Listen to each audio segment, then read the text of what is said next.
For almost 60 years, one idea sat at the heart of modern finance. Harry Markowitz wrote it down in 1952. Every finance textbook on earth teaches it. Every trillion-dollar pension fund uses it. The idea, if you want the best portfolio, you don't just pick stocks you like. You run them through an optimizer that mixes them in exactly the right proportions. Then, in 2009, three researchers published a paper that looked like the end of modern portfolio theory. They tested 14 different optimization methods against the dumbest possible rule. Just put equal money in every asset, 1 divided by n, and the dumb rule won. Every time, across every data set. They calculated that to beat the dumb rule reliably, you would need 250 years of return data. For most pension funds, that was longer than the asset had existed. For a year, it looked like the world's most famous portfolio recipe was dead, replaced by a coin flip. Then, in 2010, Mark Kritzman, Sebastien Page, and David Turkington fired back. Their paper had a blunt title, In Defense of Optimization, the Fallacy of 1/n. Their argument was shorter still. The dumb rule only won because people were feeding the optimizer garbage. If you give the optimizer reasonable inputs, Markowitz still beats the coin flip on 50,000 portfolios across 13 datasets, in global markets, in factor portfolios, in stocks, in bonds, in asset classes. Everywhere they looked. This episode is about how a 1952 theory got declared dead, then rose from the grave with better inputs, and what that fight teaches you about every portfolio tool you touch in 2026. From your retirement plan's target date fund to the Robo-advisor running your Roth IRA. Start with the original problem Markowitz gave the industry. You have a set of assets. For each one, you try to estimate three things. Expected return, which means the average gain you think it will earn over time. Volatility, which means how much that return bounces around. And correlation, which means how much assets move together or apart. Markowitz showed that if you know those inputs, there is a best mix. Not best in some vague sense, best in a precise trade-off between return and risk.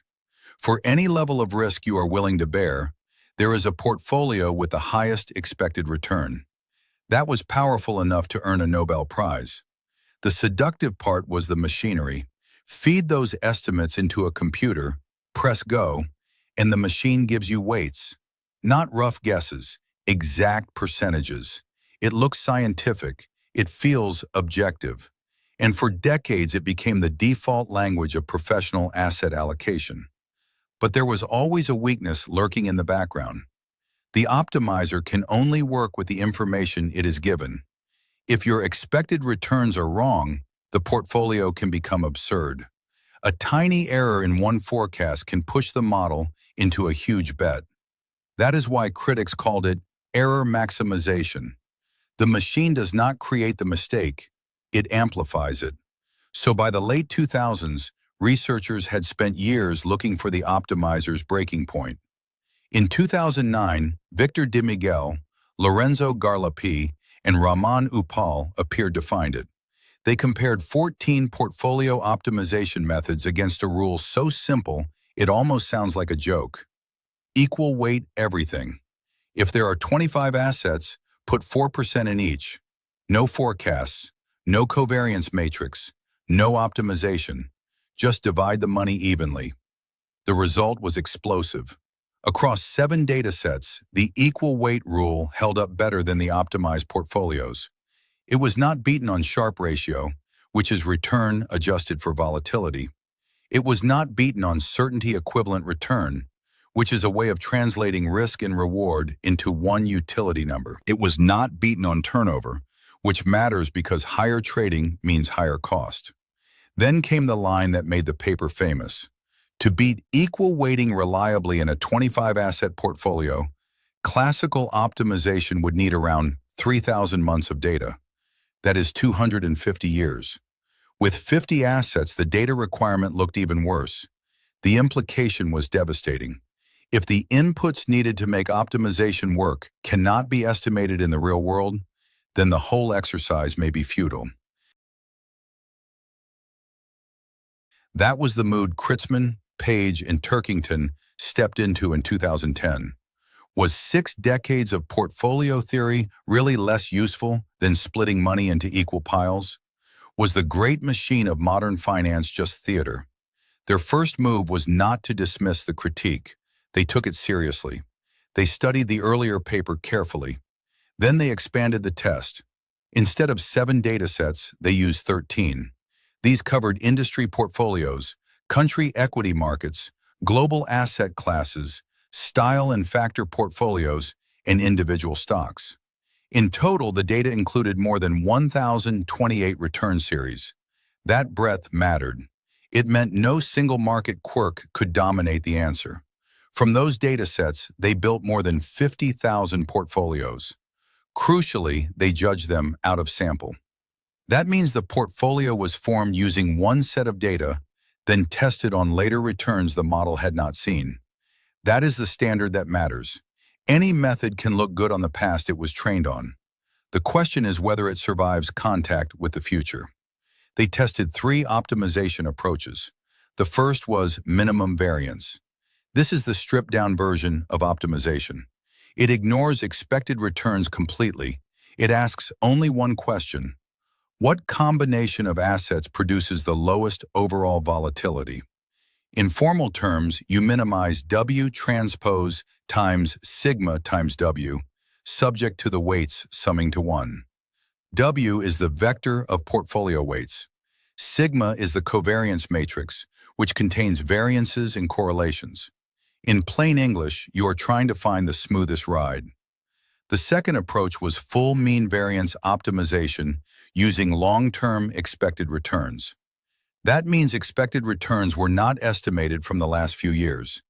They were drawn from long historical experience and treated as relatively stable. The point was to avoid chasing recent winners. The third approach was a growing sample method. Each period, new data was added to the full history, and estimates were updated using the expanding sample. Nothing was thrown away. The model learned gradually rather than jumping from one short rolling window to the next. Against all 3, they ran the same equal weight rule. They also compared results to the market portfolio, meaning cap-weighted ownership of assets in proportion to market size. That benchmark matters because cap weighting is how much of passive investing is implemented in practice. Now here is where the real dispute comes into focus. The earlier 2009 study had often fed the optimizer short rolling windows of recent returns as expected return forecasts. 5 years, 10 years. That sounds sensible until you think about what it implies. If stocks had a strong 5-year run, the model reads that as a signal to expect high future stock returns. If bonds just rallied, the model leans harder into bonds. In other words, the optimizer is being asked to extrapolate the recent past.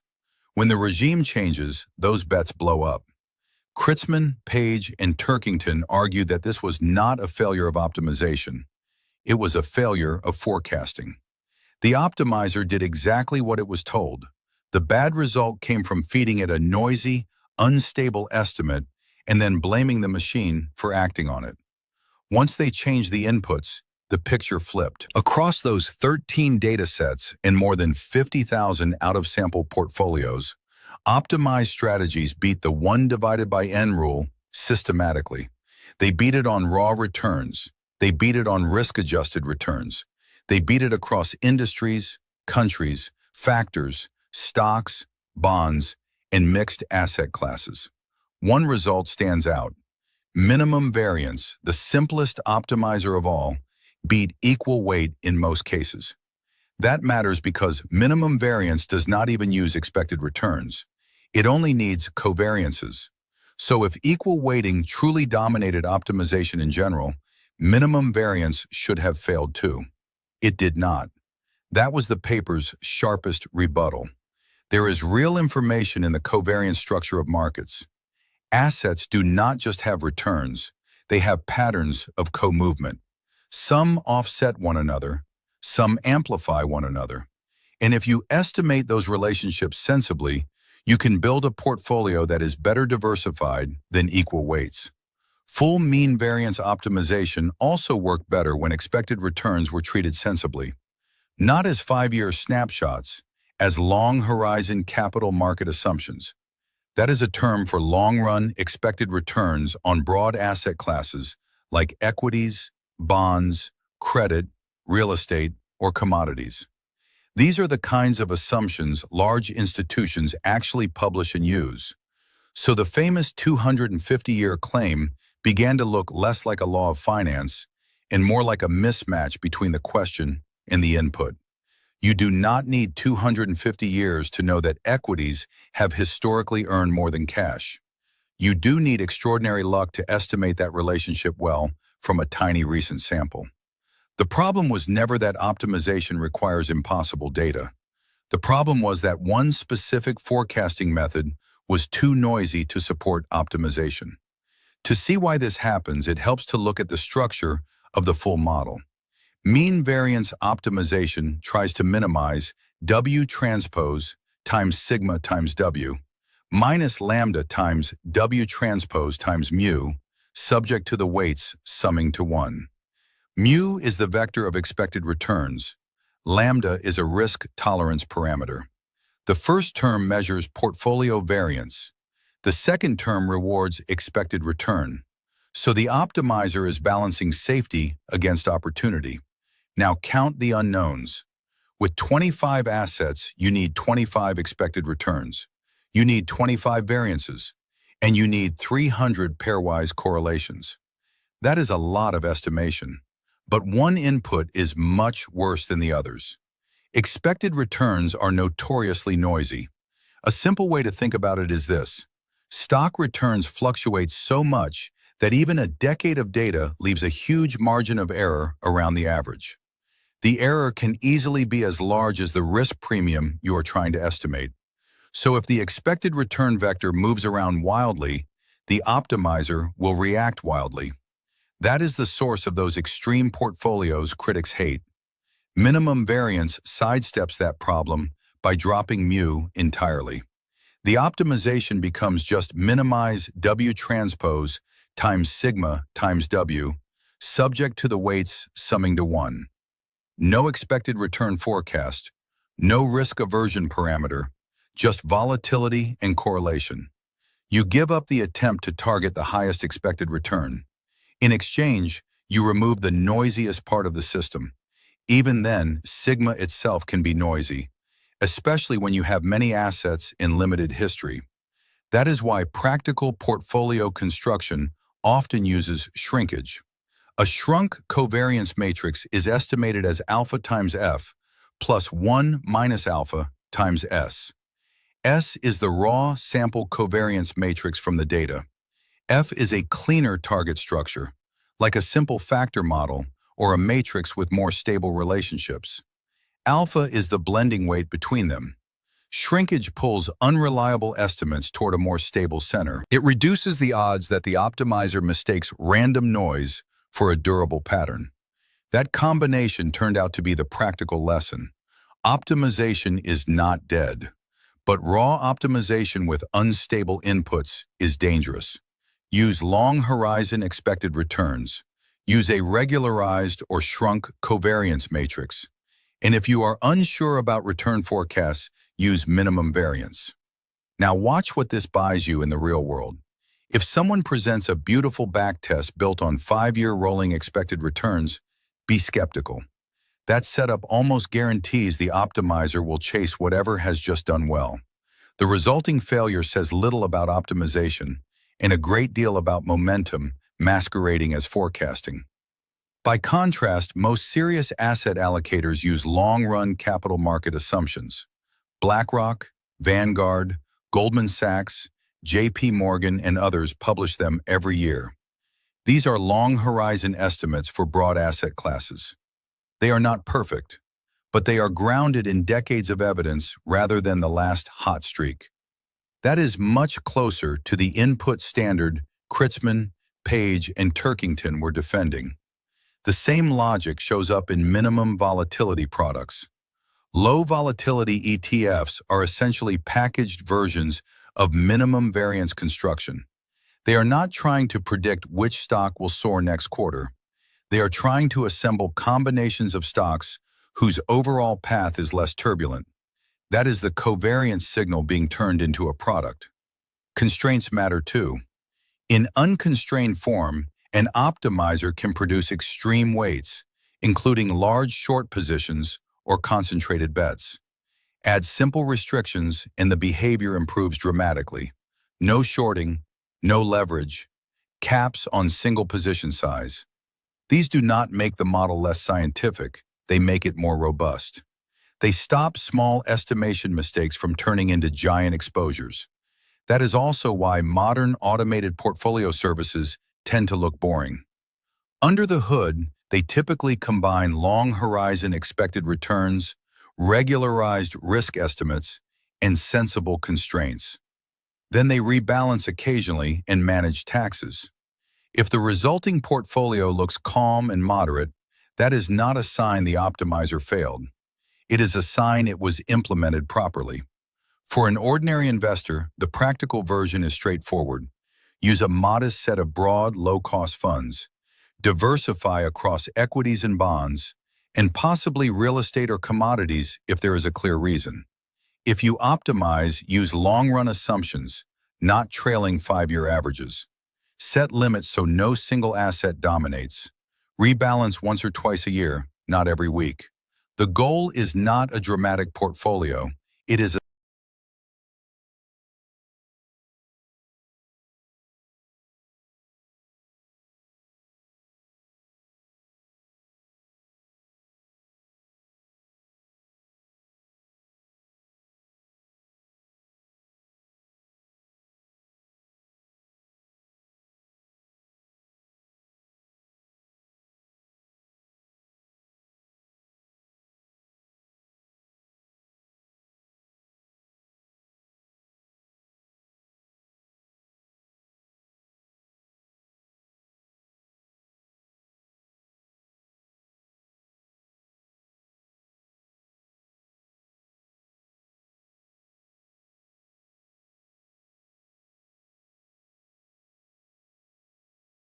stable one. But there is a catch. The defense of optimization has boundaries. The first is that long horizon expected returns are easier to justify for old, broad asset classes than for new ones. For U.S. equities or government bonds, there is deep history. For something like crypto, there is not. If you are optimizing across assets with only short histories, you are back in the world the 2009 critique exposed. Your return forecasts are fragile. The defense becomes weaker. The second limit is that minimum variance has its own bias. If you only ask for the lowest volatility, the portfolio tends to favor defensive sectors and low beta assets. Utilities, consumer staples, other names that move less than the market. That can work for long stretches. But if too much money crowds into the same trade, valuations rise and the premium can shrink. A good optimizer does not immunize you against crowdedness. There is also a more subtle point. The 2010 defense benefited from knowing a lot about the long run after the fact. It could look back and say these long horizon estimates were sensible. Real-time investors do not have the luxury of hindsight. They work with uncertainty in the present. So while the paper shows that optimization can work with plausible long-run inputs, it does not fully solve the harder problem of forming those inputs in real time. And scale matters. With a moderate universe, optimization is manageable. With thousands of assets, the covariance matrix becomes enormous, and estimation error grows quickly. At that point, equal weighting can become more competitive again, unless the model is heavily regularized. So the defense is strongest in a practical middle range. Not too few assets, not too many, and with disciplined risk estimation. Put it all together, and the state of the argument becomes clearer. The 2009 critique identified a real vulnerability. Optimization is fragile when fed short horizon, noisy expected returns. The 2010 response showed that this fragility does not invalidate optimization itself. It invalidates careless inputs. That is why the paper matters. It rescued a core idea without pretending the machine is magical. It replaced a false choice with a narrower truth. You do not have to choose between blind faith in an optimizer and blind equal weighting. You have to choose whether the information you feed into the optimizer is good enough to deserve being acted on. The Markowitz optimizer was never the problem. The forecast was the problem. Feed a good model a long horizon expected return and a shrunk covariance matrix, and the math still wins.